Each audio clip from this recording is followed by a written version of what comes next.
Welcome to the second session of the Grail sense-making series. A big part of what we want to do is just be part of a global conversation around what's happening in the world and how that relates specifically from the lens of AI. So I just dropped a link into that series. Feel free to register. We have, another, 10 plus coming up over the next few months. And largely what we want to do is, as I noted, just try and make sense of where this thing is at and what it means and how might AI impact the education process. That has a number of elements. Some of those are technical questions. What does it look like to develop a learner model? And what kind of data do you need? And how do you end up building and developing those models?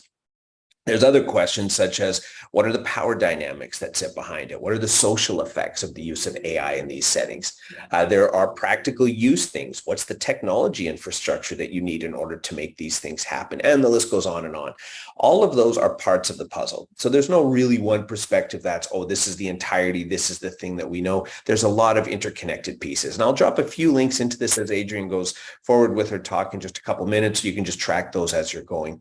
When I met with Adrienne last week, we decided, I think she felt probably a good way to have this conversation is to start with a short presentation, share some of her experiences and her background, and then spend most of the time in just a general Q&A responding to questions or concerns that you might raise as well. So please be prepared to be a little more active in sharing some of your perspectives, your opinions, your experiences, and so on. By way of background, I'll just detail what Grail is. We're basically set up a number of years ago. We started running these conferences on empowering learners for the age of AI. We have our fourth one coming up, and like I said, I'll drop a few links into the channels as we go. Basically, our goal is this. We're a nonprofit that wants to try and support higher education's use of AI prudently, effectively, ethically, impactfully. And there are decisions that we're going to need to make around what do humans do? What do we value about people in the process versus doing things that might be technologically capable and in some cases organizationally expedient, but actually do harm to people or do harm to the ways that we exist together. And so these are some of the issues that we want to just try and surface. And most of these things I don't know. The short answer is I don't know the best way to do this, but I do know you get a lot closer to the best way to do it when you're having open conversations with many people who bring different parts of that to the table. So I'm really happy to introduce our speaker today. So Adrienne Williams, her background, in 2018, she was working as a junior high school teacher for tech-owned and operated charter school. She started getting more involved in organizing in 2020 after her work as an Amazon delivery driver during the pandemic gave her the ability to just see some of the many issues that just because really at a societal level, and that resulted in her leaving charter schools and things that were happening at Amazon. She's been active on a number of fronts. From an activist perspective, working with politicians, researchers, and just people, daily lives that are trying to impact how you can drive change in this really big growing tech sector that is taking over more and more of our daily lives. And in some cases, giving us better opportunities. Like we are the beneficiaries of the tech sector by being able to have a conversation like this with people who are scattered from around the world, as you saw in the chat forum. But just because it gives us good opportunities doesn't mean there's not significant issues. And so her work right now is a research fellow with the DAIR Institute. She's just going to share with us some of her perspectives on the role of data collection and the AI education landscape. And from there, we will, after her presentation, spend some time in Q&A, and this will be an opportunity for you to share what you're thinking about. Please drop your comments in the chat forum as we're going. Please ignore them, Adrienne. I'll pause when you're done at the end, and then we'll direct those questions. So thank you very much, Adrienne, for your time. And to the rest of you that are here, welcome. Looking forward to this talk. Great. Thank you. So again, I'm Adrienne. I'm a research fellow at the DAIR Institute, and my focus is on AI and labor exploitation and AI and education exploitation. So AI in the field of education has been advertised as the next big thing. Government officials, celebrities singing the praises of AI and how great it'll be for kids to have virtual tutors at their disposal and more technology in classrooms. Tech companies are scrambling to get in on the ed tech gold rush while simultaneously rigging this industry to ensure that their record profits continue to grow. Within this speaker series, I have read abstracts about the division of labor between teachers and AI systems, how online learning environments can be supported using AI to facilitate small group interactions among students, how students can utilize AI as a tool for creativity and active learning. There is nothing inherently wrong with any of this, but attention has to be paid to how those things are done, which communities are being experimented on to perfect this fairly new ed tech industry, and what regulations are being put in place globally to ensure the safety of students, parents, and school employees. We have to go into this discussion eyes wide open, without personal attachments to the codes we've built, to the code we've built, to the tech we've built, or to the research that we've worked on. The goal has to be truth over all other motivations. It's not about being anti-tech, but about being pro-human and pro-climate. The current motivation of profits over truth is burying rural communities, urban communities, and immigrant communities in the US and creating tremendous harms for children in the global South. I believe it's doable. I believe we can both have the ability to use AI, while also mitigating harms before they happen. I don't think you can even approach this subject without first approaching what Bill Gates is up to and how the Bill and Melinda Gates Foundation has been utilized to take over education. Between 2000 and 2009, Bill Gates was allowed to disrupt 8% of American high schools. That's over 24 million American high schools.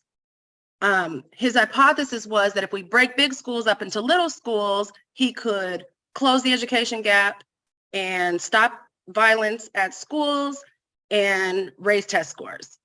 This experiment was deemed a failure after 9 years by Bill Gates' own admission, but was afforded zero media coverage. So he just continued, clumsily stumbling, trying to experiment on more and more schools, insisting he could reimagine education while claiming to be also at the forefront of the civil rights movement, but ignoring poverty and segregation.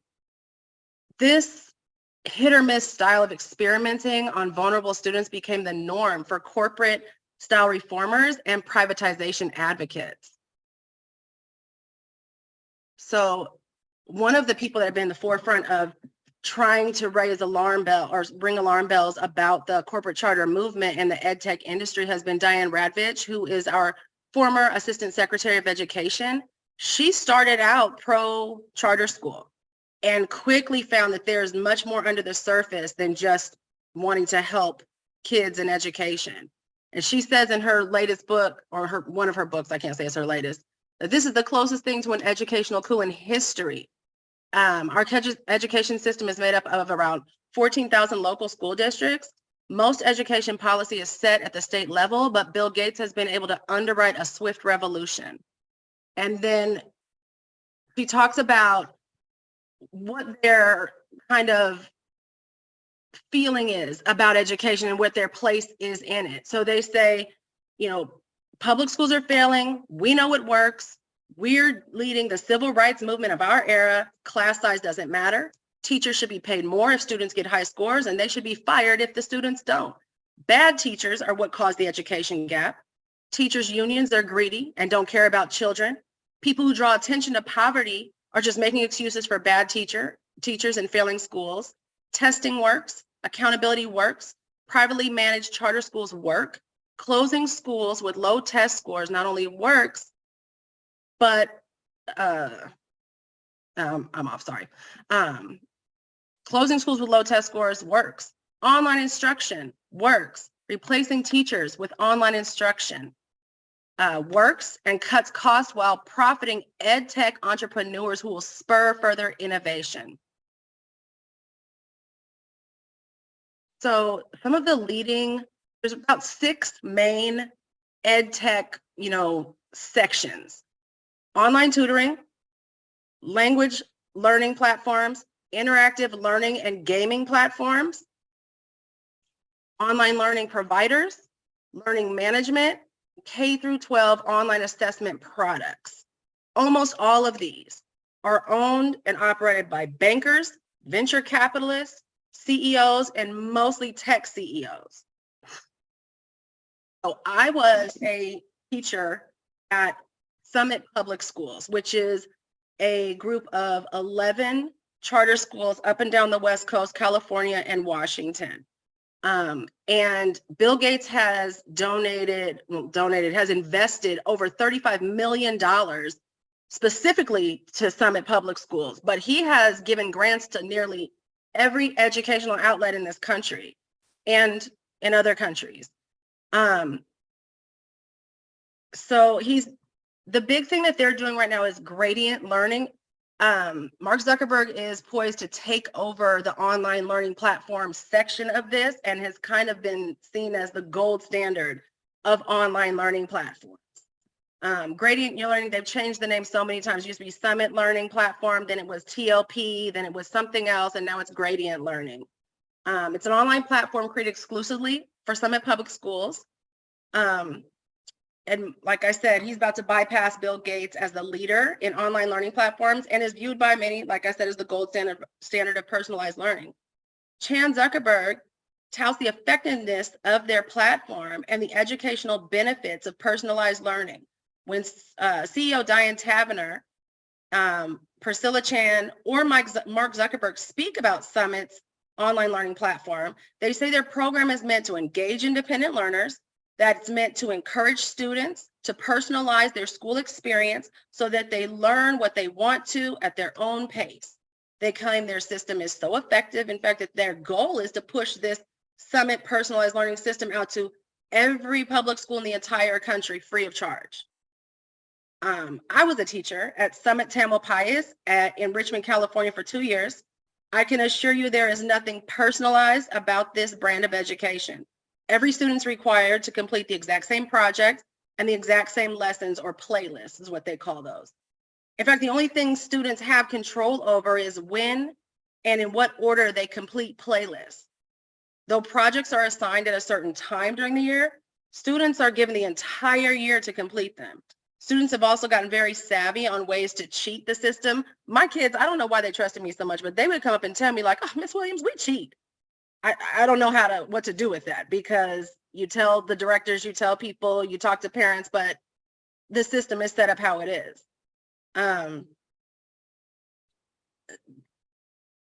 Cheat on their dashboard. So they can cheat. So all it does is show up. They have a dashboard where it shows progress and grades. And so the whole goal, it's almost gamified, where it's like, our goal is just to turn all of this green, and that means that we pass. There's really no, pressure on, that's not the right word, but there's no pressure on kids to actually learn. It's more about turn all this green. So this is how it works. If, let's say I'm an 8th grade math teacher. I log into my Summit platform. I choose 8th grade math. There are 2 things you can choose from: projects or playlists. Projects are longer. They usually take a couple weeks. Sometimes the kids can work together to complete them. They all have checkpoints along the way, assessed by a teacher. So you do a piece of the project, you turn it in, the teacher gives you feedback, you redo it if it's not up to par. Before the students can move on, they have to turn the first checklist green before they can continue the project. And this is based on a, revisions kind of system. Teachers assign a combination of both projects and playlists. I believe there's 2 to 3 projects per semester, and then between 9 to 15 playlists per semester. Playlists are preset lessons, either created by the curriculum team in Redwood City or by Summit teachers who have uploaded their lessons plans onto the platform. This is why many new teachers actually love working for Summit. When they don't understand what's going on, they don't have to do anything. They just choose from a playlist or project they didn't create. They choose from a list of lessons based on lessons plans they didn't create. And the online learning system is actually the product of since the online learning system is actually the product that Summit's pushing, those teachers' jobs really are always secure as long as they're willing to toe the company line and be okay with this brand of education. And if not, that's fine with Summit too, because they would rather not pay veteran teachers. They really have a love for Teach for America. They love teachers that come in and still need credentials, because they can really mold them in the way Summit likes things done. Recently, districts in Arizona, New York, California have kicked Summit learning platform and their whole system out of their districts. Students and teachers in New York even went so far as to protest the platform by walking to Mark Zuckerberg's New York office because they were so upset by the amount of screen time required, and as well as the number of students who are not being successfully educated. So when we talk about Summit, I'm going to focus on that more. One, because I can talk about that in a very knowledgeable, coming from a very knowledgeable place because I work there, but also because he, like I said, gold standard. And so all these other platforms are trying to model themselves after what he's created with Summit learning platforms. So after the students walked out, Mark Zuckerberg and Diane Taverner, they always respond by saying, these schools or districts just don't understand how to implement the program properly. And if they did, their students would only be online for no more than 90 minutes a day and would be thriving using their product. But again, I worked at a Summit, an actual Summit school. My students were online 5 and 6 hours a day. They were suffering from back pain, neck pain, migraines, and many of them had eyesight that was beginning to rapidly fail or rapidly break down. The year I left, 2019, many of my students followed. And I spoke with more than one parent who was horrified by the fact that they had to now pay for private tutors for their children because he or she was so behind the rest of their public school peers. I double wrote this.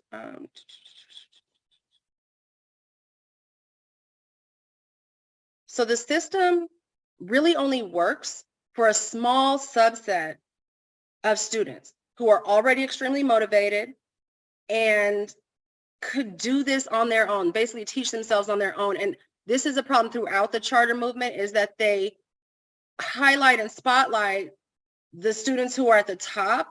And the way in which this works, those students who are highly motivated to work on their own would actually thrive at any school. For most of the students, this system just encouraged procrastination and cheating. Many of the teachers spent the entire year nagging students to complete their work, only to have them do a massive data dump or assignment dump the very last few weeks of school. This not only left teachers scrambling to grade obscene amounts of work during the last weeks of school, but it also eliminated the ability to have students participate in the revision process, which is one of the cornerstones of the gradient learning method. I taught visual arts for my 7th graders and social justice and leadership for my 8th graders. I neither used the Summit learning platform for my kids or supplied Summit with any content. First, though they had a pretty substantial collection of art projects and playlists on their platform, I personally didn't understand how you even teach art online. I feel like that's something that's a hands-on thing.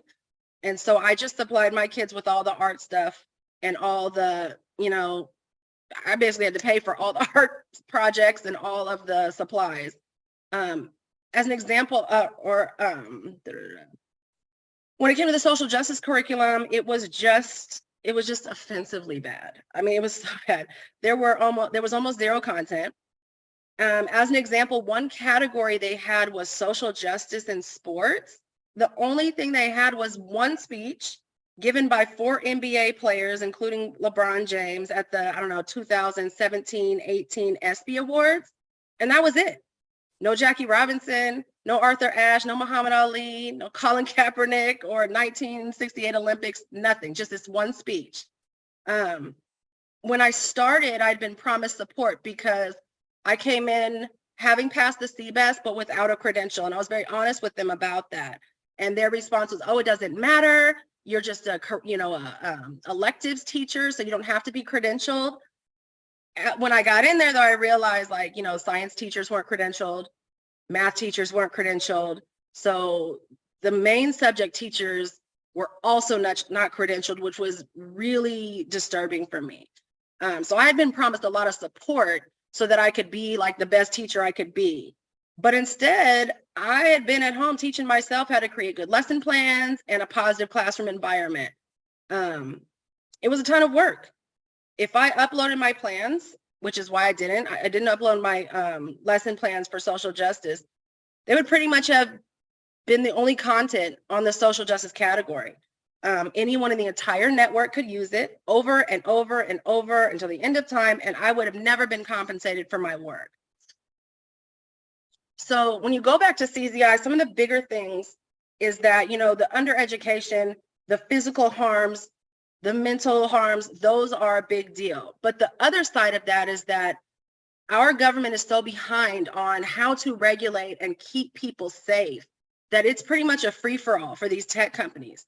So CZI, when you look at what Summit collects, the following data: student and teacher names, ID numbers, tests, homework assignments, extracurricular activities, suspension, expulsion, socioeconomic status, email addresses, surveys that they give teachers and students and parents, observations of behavior by teachers, ethnicity, gender, race, date of birth, disabilities, attendance. I mean, it really runs the gamut of all the stuff they collect. And it's known that Summit shares this information with no less than 19 corporations. Before I get into the other really disturbing part of this is that every teacher at Summit has a mentor group. We met every week on Wednesdays. And within that meeting, you were supposed to have one-on-ones with your kids. And we were supposed to type those meeting notes into our company-issued computers. So our CEO, Diane Taverner, said that those meetings were just supposed to be about college readiness. But Priscilla Chan says those meetings are about socio-emotional learning. But what I can tell you is that my 12 and 13-year-olds were not discussing college. My kids were talking to me about abuse and eating disorders. They were talking to me about their fears, about their parents getting deported, or family members of theirs who were in gangs. They spoke about anxiety and depression, about sex and relationship violence. They discussed very deep, very personal information with me. I did not type any of this information into my computer because it wasn't CZI's business, and meta engineers had no right to that information. It became very clear to me that CZI had found a way to get around HIPAA laws. In any other setting, my mentor sessions would have been considered therapy, and CZI would have been breaking the law by acquiring access to such sensitive private data on children. My assumption is that I was not the only teacher refusing to type such sensitive notes into their computer. So CZI changed their tactic. In their corporate office, where they had about 70% Summit employees and 30% CZI employees, now it's 0 Summit employees. They've fired all of them, and it's strictly CZI employees. And they have now created a program called Along that audio and video records those mentor sessions, leaving mentors no choice but to comply or be fired. I personally find this extremely abusive and disgusting. So the city of New Orleans is responsible for educating has turned over its responsibility for education to corporate charters years ago. There are 0 traditional public schools in New Orleans anymore. California is on track to do the same thing. We already have 8 all-charter districts, but corporate charters have 0 accountability to the cities or states in which they teach, since they have their own superintendents who only answer to their company's CEO. I believe that my West Contra Costa school district has been paid off in some way. I can't prove it, but every time a charter school has to be recertified so that it can keep its charter and stay open, the Board of Education for that district must allow the community to weigh in on the particular school and consider what we have to say. In 2020, Summit Tamalpais, the particular school I worked at, their charter was up for renewal. We had students, teachers, and parents from multiple Summit locations prepared to attend that meeting and push for Summit Tamalpais to lose its accreditation. That's when we were informed by a representative from the Board of Education that we could attend that meeting if we wanted to, but the old board had already approved Summit's charter before they rolled over their roles to the new board, and that our comments were merely a formality. Linda Delgado used to be in charge of the Charter Oversight Division of West Contra Costa Unified District. When I brought her all the information I had, she gave me her cell phone number. She said this would probably be a rough road, but there were other charter schools that absolutely hated her. I was able to call and text her, send emails about Summit, and I was really hopeful that she was going to be able to help. And it did seem it was working for a minute. I was getting word that the school was getting requests for documentation and getting hit with code violations for being told to clean up their act. A couple months into her work, I sent her a text, something Summit related, and she called me back immediately and said that she was at the grocery store, but that she needed to let me know that Diane Taverner's team and Summit's legal team had just filed a request for information for all of her emails and text messages for the last 3 months. Since she used her personal phone, and that number was on her business cards, they were legally entitled to request information for her personal text. And she pretty much said that, don't call me anymore. We can't talk. She advised me to find a good civil rights attorney. And the next year she was gone and no longer in charge of the charter division at West Contra Costa. I have no idea if those two things have anything to do with each other, but I do know that left me for the first time at a really dead end on how to move forward. And I've been told by one of my mentors, Alex Hanna, that she now works for a pro-charter school NGO. So, that's a bit upsetting. Another part of this, and this goes back to like the data, I've talked to employees on the curriculum team on the corporate side before they fired everyone, and I was told they sign NDAs on the way in, they sign NDAs on the way out, and it's absolutely a front for data mining. But there's really nothing they can do, and most people are afraid to ever speak up. I can attest to the fact that any person who has tried to speak up has been smeared, has been blacklisted. People are really scared to say anything. So then if we talk about and go back to all the different, types of ed tech and who owns them, one of the other kind of disturbing parts for me is that recently Bill Gates has just purchased Minecraft. Now, anybody who has kids knows that Minecraft is like a big thing and a big deal. And he instantly shifted to Minecraft education. And examples are they have one called Active Citizen and then one called Good Trouble, Lessons in Social Justice, which is just like, ugh. And so the head of Minecraft education is saying that a lot of tech giants are reorganizing their business to start inventing the metaverse. From our perspective, the metaverse already exists in places like Minecraft or in other video games where people are meeting in virtual spaces, creating the world they want to live in and having adventures of their own. So why is this a big deal? A lot of people feel like these tech companies, these tech CEOs, they know about AI, they know how to do it right. Why are we so upset? And again, remember, this is not about being anti-technology or anti-AI, but it is about keeping people safe. So when we talk about educators, there's a lot of harm that's being done to teachers and administrators. One, in terms of data breaches, because our government hasn't gone so far as to even require encryption for these ed tech products. And so none of them have it. They're just like, oh, it's not a requirement, I'm not going to do it. And that's why data breaches in the US are just out of control. But on top of that, there's not real training for teachers on how to properly, disseminate all this data and understand all of it. And the same with faculty, with administrators. So a lot of time faculty student reporting is off and teachers are getting fired based on data and information that the districts don't understand how to read. Identity theft and extortion is a big problem. And again, with all these breaches, you just don't know. You don't know where it's going to come from, when it's going to come. They don't have a requirement to tell you if their information or your information has been breached.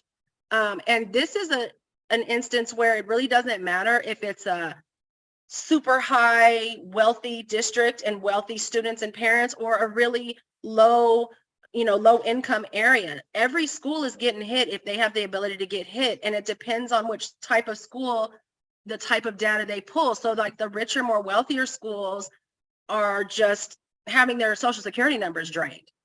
And then the lower schools are having issues with other ways of using data that harm students. Although the technology companies are subject to Family Educational Rights and Privacy Act, and the Children's Online Privacy Act, and this voluntary student privacy pledge that is basically nothing. One researcher has described it as being about as binding as a pinky promise. It's self-regulated by the tech companies and the ed tech companies. And for students, harms are even worse. It's mediocre education, which leads to trouble getting into college. The data also can lead to trouble getting into college, as things can be, let's say you grew up in a crazy dysfunctional family, and all that information about mental health, about socioeconomics, neighborhoods, things like that, that informs colleges. What kind of students do we want at our school? Then that leads to trouble getting jobs.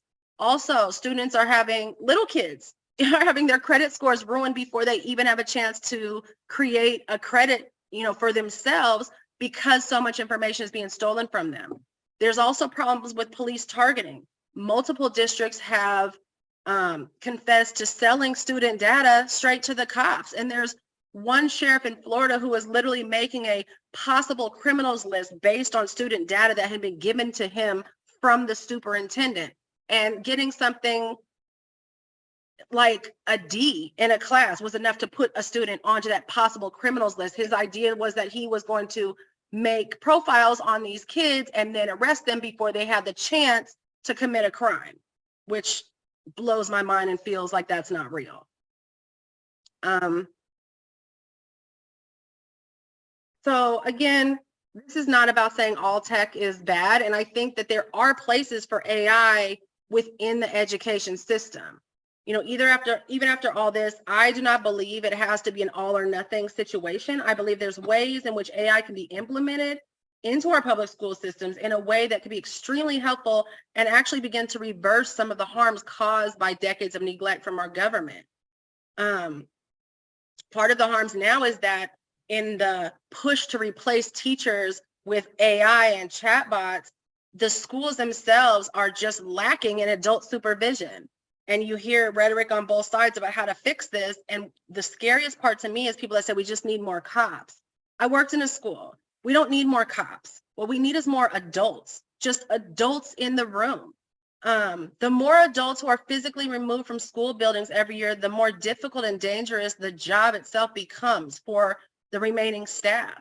The more the school system the more the school systems crumble, and the more the tech industry appears to look like a knight in shining armor.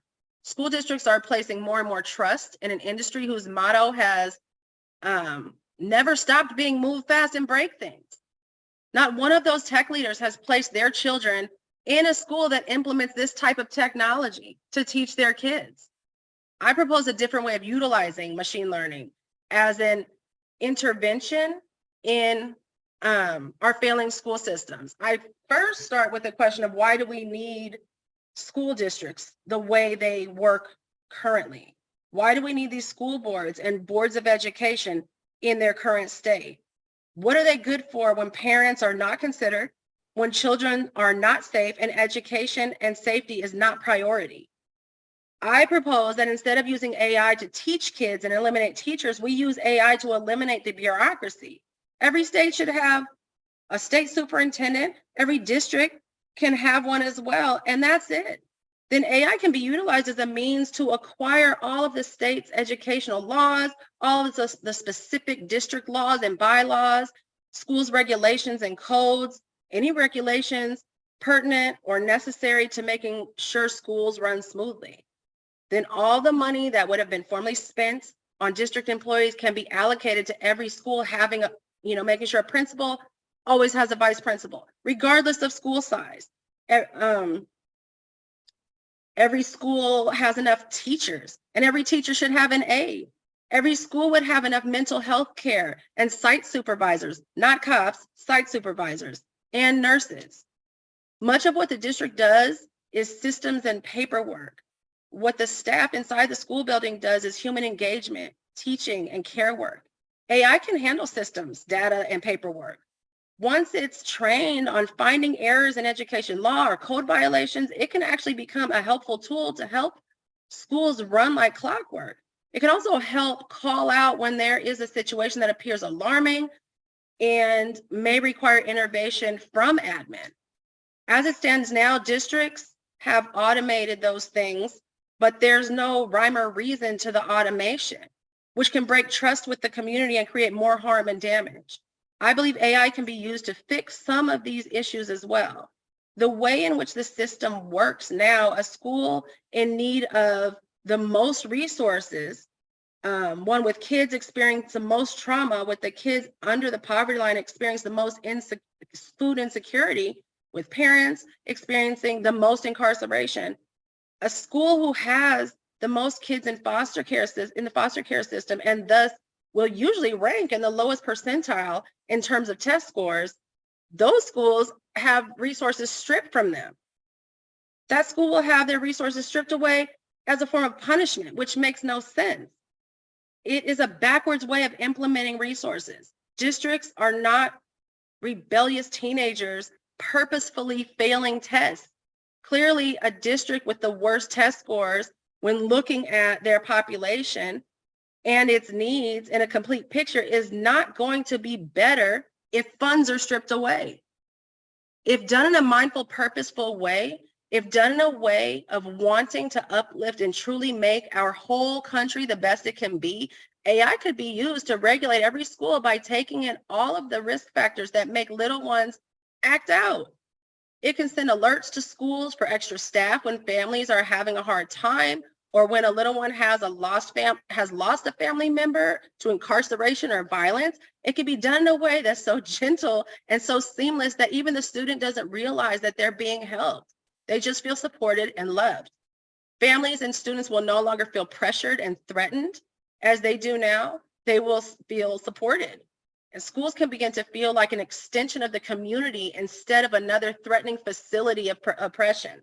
Therapists can be on call and plentiful instead of overworked and only available to the worst behaved students and the most damaged students. So that's pretty much it for my talk. If there's any questions, I would love to hear them and talk to people about it. Great. Thanks very much, Adrienne. I'll just share a few quick comments that came up, as you were presenting one, when you were talking about some of the automation processes Torben detailed, this is a problem that they're facing in Denmark already. And that's basically these pre-made teaching plans that, either don't take advantage of the capability that teachers have. And students pick that up. They sense a lack of authenticity or whatever you would call it pretty quickly. And then they're less engaged or disengaged. That was just more of a comment than a question. Yeah. Another individual said it has to jump off. Important conversations. Look forward to the recording. And then Andrew says, beyond instructions, try applying to independent private schools, which ask for significant private info, which relates a lot of what you were sharing, which is who and why do they need to know this much about us? And then attempt to exercise a data removal request. There's a broader ecosystem in education that mirrors the very weak data privacy laws across the country. And what's interesting, which I think within the domain that you're currently working in, Adrienne, is all of those problems are only going to be more pronounced as we get deeper down the AI rabbit hole. And so from that end, I really appreciate your comments around how is it, the fact that there is a role for AI, there is a role for analytics, there is a role for data science. The role, though, seems to be, if I interpret what you're sharing correctly, one of enabling the human connection rather than replacing it. And it sounds like from the examples that you shared earlier in the talk, it was very much doing, it was breaking those connections.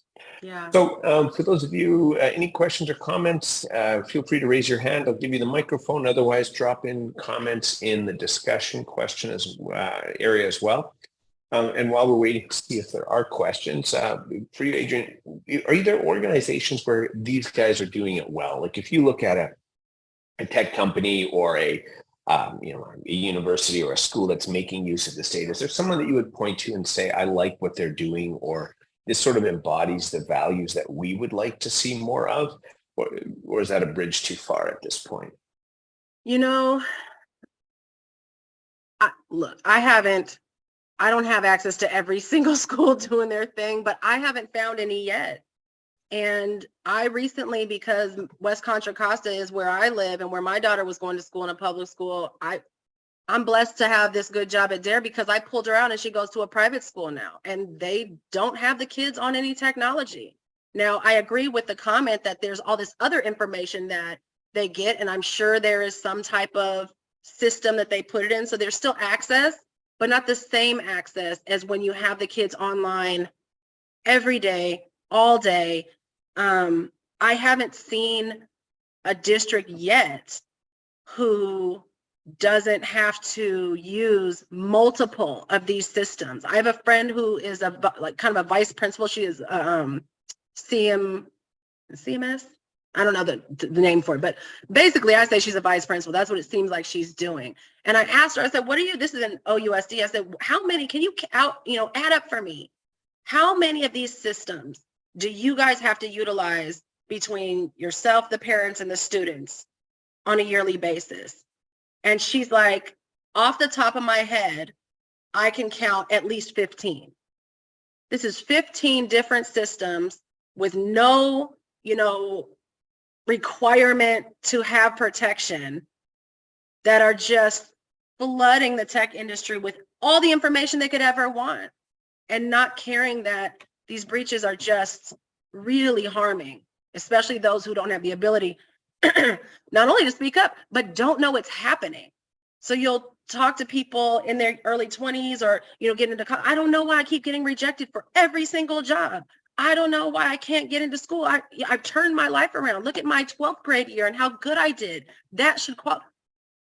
Too much info since they were kindergartners. And do you think, from your experience working with teachers, with schools, with students, and in the charter sector, Mm-hmm. do you think most parents are aware of how much data is being collected? No, and because people like me and regular folks don't have the financial machine that these tech companies have, they have been told by the districts, by the teachers, who have been told by the tech companies and the ed tech companies, all the wonderful stuff. This is easier. Your child will be better. These rich schools have all the technology, so should you. Don't let them knock you out of having all this tech in your school. And so most of the parents feel like this is what's best. This is a benefit. They don't realize on the back end how harmful it can be. No, absolutely. And then I think that's shared with students, parents, society in general. When you actually gave them a list, sort of a data dictionary or something that says, hey, here's what's being collected. And in some cases, what's being shared with others. Not necessarily as a sold thing, the way that a lot of technology or a lot of data is online, but certainly in an access way that gives different organizations insight into a student in a university or in the school sector. I'm not seeing any questions come in, so I'll just sort of wrap up then with a final question to you that relates to the AI side of it. I've often felt, if it's digital, it produces data. If it's data, you got analytics. Analytics is sort of purgatory until we get to AI. Mm-hmm. Once we have a large enough data set, large enough computational capacity, and we're there now, obviously, even though in education, we're still sort of riding on that whole generative AI thing, but there's a few groups recently, Conmigo being one, edX announced this recently as well, where they've developed some specific tutors that are education specific. There have been others, Mainstay and so on, that have developed resources in this area, but that maybe haven't been as broadly shared or as impactful as we're hoping. But there's absolutely zero doubt. Like it, love it, hate it, distrust it, but the future is AI, and the future in education is AI. It would be shocking to see us pause, because humanity's not great at pausing, right? We kind of just keep running. So I'm wondering, is there anything, and that's my assumption. I do think that we're very much in for an AI-centric future, both with the good and the bad that entails. But from your end, is AI really just another new technology, or do you see it as something that's quantifiably or qualitatively different in terms of potential impact? I feel like that's kind of a hard question to answer, because on its surface, of course, it's just another technology, but I don't think we've ever had a technology that kind of runs in the background the way this one does. And so, it's moving so fast. This, I know it's not brand new, but in the sense that, like, this time last year, no one was talking about AI in the mainstream. Of course, computer scientists and everybody, people in the industry, but I'm watching Good Morning America and they're talking about it. I'm watching the news and they're talking about it. I'm listening to the radio and they're talking about it. It's everywhere now. And that happened, it feels like overnight. So something moving that fast, that's pretty invisible to most of society, and we haven't done a good job of educating just everyday consumers on, like, what is data? What can it be used for? How do these things work? Because of that, most people don't even understand. They're like, I don't care about my data. What does that do for me? They don't care that it's being stolen. It's not the same as, like, if companies were coming and just stealing money out of your pocket. You know what money is, you know how it's used, and you know what you can do with it. And you know what happens when it's misused or stolen from you. But with data, they're just not aware. And so I don't think it has to be something that's so different from other technologies. But I think it's like, if new medications were created and then the government was like, I don't care what you put in it, go ahead, free for all, just make your money. Well, there's going to be a lot of harm. And it's the same with AI. Like, it could be useful and it's a good thing, but you have to regulate it because it can create tremendous harms. Absolutely, and I fully agree. I think I, like you, feel it's something different than other technologies that have come before. I said I was going to wrap up. Just a couple of quick comments. I just want to direct those to you, and one sort of a question. I think, well, both kind of questions. So Torben said, well, could it make sense to conceptualize a way for students to engage with AI for the purpose of recognizing the inherent value of data, what private data means for basically information literacy? But would it not make sense to emphasize the importance of honesty and intent, in brackets, I know this is trivial, to understand that this puts you down a path that becomes very difficult to veer from? Prompts seem to, okay, I think that was the main point. So it was more just to say, there's a trust dynamic in this data infrastructure, isn't there, that we don't have right now with the big tech companies. It's actually built on distrust, I would think. Well, they keep getting caught for stuff. Amazon just got caught for Alexa using all that information and all the kids' information. Zuckerberg continues to get sued and caught for, data privacy issues, and they're always like, hey, trust us, we've got this. But the law continues to be broken. And even within the data breaches, you have like Illuminate Education, which is an online platform that was kicked out of some privacy pledge, what I was talking about. But the thing is, the privacy pledge is overseen by an organization that's owned by the Bill and Melinda Gates Foundation. And it's all self-regulated. And on the same year that Illuminate Education was kicked out of, the privacy pledge thing, and had hit at least 8 different districts, hundreds of thousands of students, it also won the equivalent of a tech Oscar for how amazing it was as a system and as a platform. So they clearly don't care. Well, and I think that's the difficulty. The trust barrier is hard to establish when you have these continual breaches of, trust. And Ada makes a point about we need to explain more about data literacy. And I think that's what you were just saying, knowing the value of your data. AI literacy obviously couples on that quickly. If somebody from your end wanted to get up to speed on the issues that you're advocating for and that you're trying to get recognition of, where would you tell them to sort of get up to speed on this landscape, to either build literacies or just to get comfortable with the conversation? You shared some resources with me previously that I'll send a link to others in, space where we can do interactions or conversations on it. But where would you direct people if they're like, oh, look, this is important, this literacy, data, AI literacy stuff. How do I get up to speed just as a regular human being that wants to know what's going on? It's difficult because this particular issue is very under-researched, like extremely under-researched. The only reason I knew anything about it is because I was watching it happen in real time. And when I started working for DAIR, I was like, well, I know you brought me in because of the labor, but like I have to be able to still research and work on this education thing. And as I was even researching it, I was having trouble finding research papers that were, not singing the praises of, oh, this tutoring or this, that were saying, okay, yes, and here's some other stuff that's happening. I would look to people that are classified as ethical AI, people and ethical AI groups. That is also hard to find. I think DAIR is one of like, I don't know, 2 or 3. There's probably more. Maybe I just haven't heard of it. Nobody yell at me. You have to dig. People have to, at this point, be willing to dig, be willing to look for what's going on in the industry because it is so under-researched right now, I'm sure by design. And the research that does come out gets buried. You don't hear about it. But, case in point, like, my boss, Tim Neat, was blowing whistles on ethics and AI 3 years ago, and nobody was talking about, nobody cared.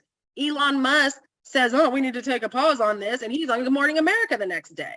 So it's hard when most people that are doing this work are not given a platform to say, hey, everybody, this is what's happening. And let me let you know.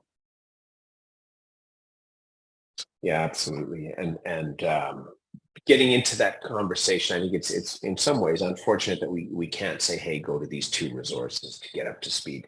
What you're suggesting is what happens when you have a space that's in rapid transition, which is there's pieces, and really the only people that know which pieces fit how and where are the ones that are already deeply in the field, which makes it a little harder to bring new people into the conversation. But, hopefully eventually we'll start to see those things being addressed as well.